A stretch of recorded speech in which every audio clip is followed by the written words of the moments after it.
السلام عليكم.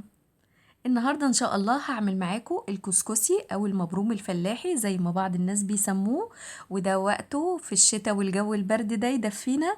هعمله النهاردة بطريقة سهلة في أقل وقت وبأقل مجهود، وبيطلع ما شاء الله أحلى من اللي بنشتريه. يلا بينا نسمي الله ونبدأ الفيديو.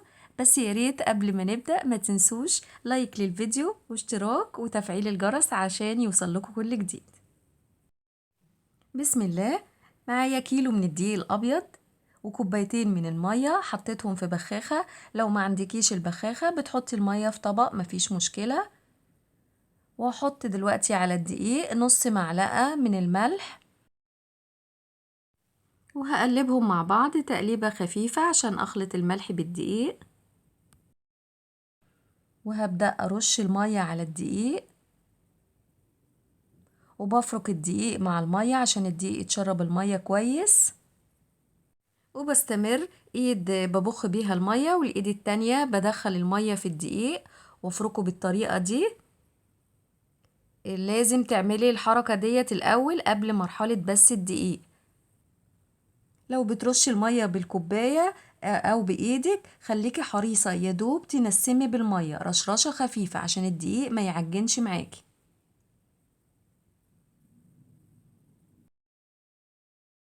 وهنا حبيت اوريكم خدت بايدي من الطبق اللي جنبي مية برشرشها خفيف كده على الدقيق، وبستمر في فرك الدقيق لغاية ما بيبتدي يتفرول معايا، والاحظ ان اتكون حتت عجين صغيرة كده. هبتدي بقى اخد الدقيق بين ايدي وابسه عشان افككه ويتشرب المية ويتفرول كله معاه وما يكونش فيه اثر للمية. وبستمر في رش المية وبس الدقيق بين ايديا لغاية ما بخلص كل كمية المية اللي معايا. كيلو الدقيق بياخد كوبايتين من المية. وطول ما انا شغالة في بس الدقيق ببدأ احرك واقلب الدقيق كده بايديا زي ما انتوا شايفين الحركة دي عشان اتأكد ان الدقيق كله اتغلف ووصلت له المية. وبستمر في بس الدقيق لغاية ما بخلص كوبايتين المية اللي معايا، ولاحظ ان الدقيق ابتدى يتفرول ويكون قطع العجين الصغيرة. وزي ما انتوا شايفين لون الدقيق ابتدى يتغير بقى لونه اصفر فاتح. خد مني مدة 10 دقايق عشان يوصل للشكل ده.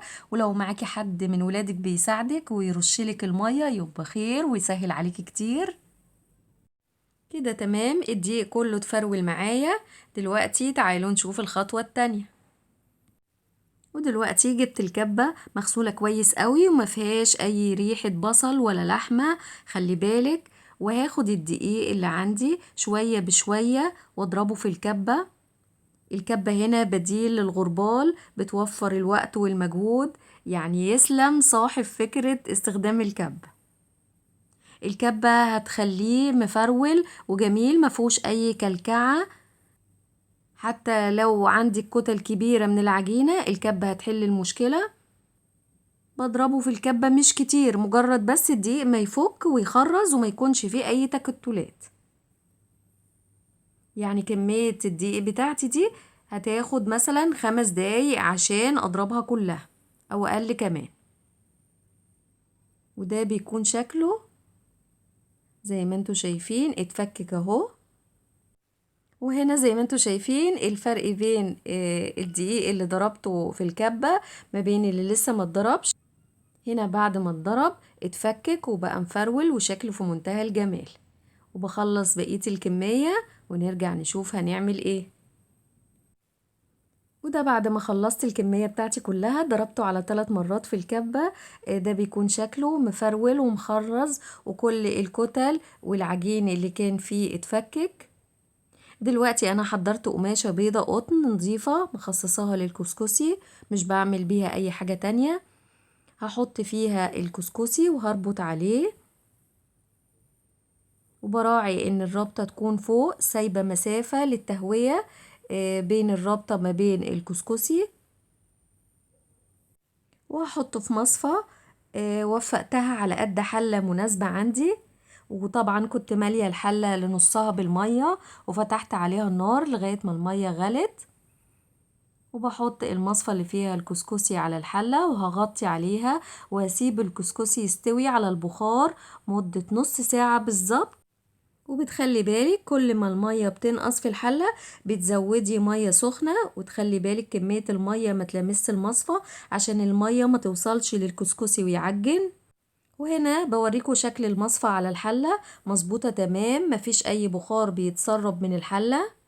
وهنا بعد نص ساعة بشيله من على البخار وبخرجه من القماشة، خلي بالك سخن جدا، وبفرده عشان يبرد شوية، وبالمعلقة بفرده وبفكك التكتلات اللي فيه، بتتفك بكل سهولة، وده بيكون شكله. وهنا هاخده مرة تانية واضربه في الكبة في أقل من دقيقتين، بكون خلصت الكمية بتاعتي كلها. ده بيكون شكله في منتهى الجمال. كده مهمة الكبة بتكون خلصت، كتر خيرها. ودلوقتي معايا كوباية من المية حطيتها في البخاخة، وعندي ربع كوباية من السمن، وهبتدي أوزع السمن والمية بالتبادل عليه وأبس فيه مرة تانية لغاية ما أدخل المية والسمن فيه كويس. لو كمية الكسكسي صغيرة ومش هتفرزيه ممكن تستبدلي المية باللبن، لكن لو بتعملي كمية كبيرة وهتشيلي منها في الفريزر يفضل المية عشان اللبن بيتغير طعمه مع طول مدة التفريز. طريقة تخزينه أو تفريزه سهلة جدا، بعد ما بيبرد بتقسميه في أكياس بلاستيك أو علب وعلى الفريزر على طول، بيقعد مدة طويلة مش بيجراله أي حاجة. وقت ما بتحبي بتطلعيه وبتسخنيه بحتة السمنة أو الزبدة زي ما تحبي. ولسه مكملة برش المية وبوزع السمن وببس الكسكسي بين ايديا لغاية ما بخلص كمية المية والسمن اللي معايا. وده حبايبي الكسكسي المصري او المبروم، بيختلف عن الكسكسي اللي بيعملوه اخواتنا في بلاد المغرب العربي، هم بيعملوه بالسميد مش بالدقيق الابيض. انا شفت لهم فيديوهات كتير وكمان سألت اصحابي من المغرب عن طريقته المظبوطة، حابة اني اجربه ان شاء الله واصوره لكم. وده شكله بعد ما خلصت توزيع المية والسمنة عليه، لونه جميل وريحته في منتهى الجمال. دلوقتي هاخده مرة تانية وارجعه في القماشة وارجع اسويه التسوية الاخيرة على البخار زي ما عملت في المرة الاولى. وما تنسوش تزودوا المية في الحلة وتسخنوها كويس وتتأكدوا انها غلت. وهسيبه يستوي المرة التانية والاخيرة على البخار مدة ساعة الا ربع. هو خطواته كتير لكن ما بياخدش وقت، كل الوقت اللي بياخده في التسوية على البخار، لكن مرحلة تجهيزه ما بياخدش وقت طويل. والكبة طبعا بتوفر علينا وتسهل كتير قوي من وقتنا. ولو مفيش كبة ممكن تستخدموا الخلاط. وده شكله بعد ما استوى، لونه تحفة وطعمه في منتهى الجمال، وهو سخن كده ناكله على الفطار او العشاء. تتأكدي انه استوى تدوقيه وهتلاقيه طري وطعمه جميل.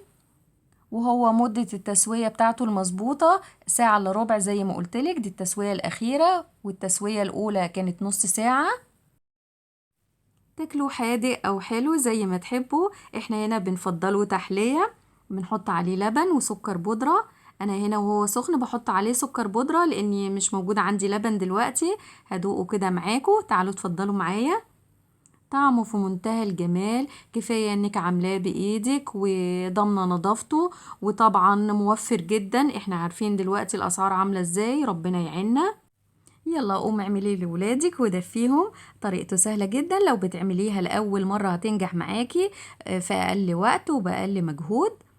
وبكده أكون وصلت لنهاية الفيديو، أتمنى يعجبكم. أسيبكم في رعاية الله، والسلام عليكم ورحمة الله وبركاته.